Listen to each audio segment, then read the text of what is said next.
Hi you guys, it's Grandpa. It's that time of day again. Magic and Science with Grandpa. Today it's going to be kind of science. We're going to figure out how do instruments make their different sounds and change their pitch. One of the instruments in the band that you see a lot is what we call the woodwinds.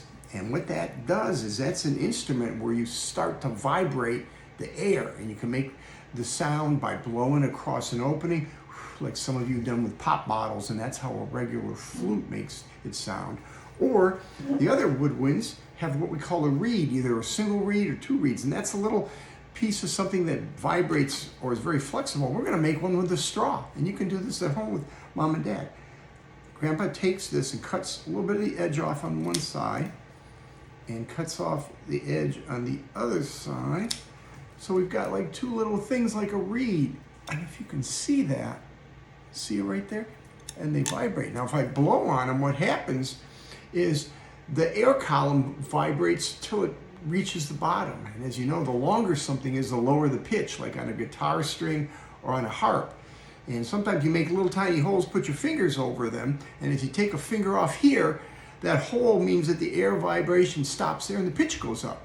So we can do the same thing by just cutting the straw to see if the pitch goes up and if we make a noise by blowing in the end of it. Let's see.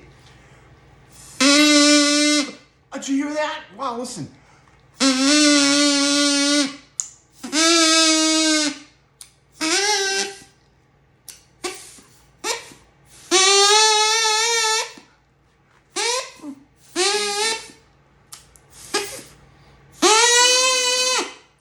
How noisy is that? Be careful, Mommy, Daddy might get mad if you make too much noise. So now you know how instruments make their sounds, and the shorter something is, the higher the pitch, just like a tiny piccolo versus a longer flute.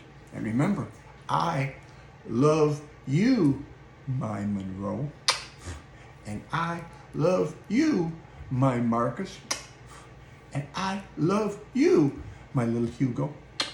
Bye-bye. See you tomorrow, and I love you. We'll see magic or science.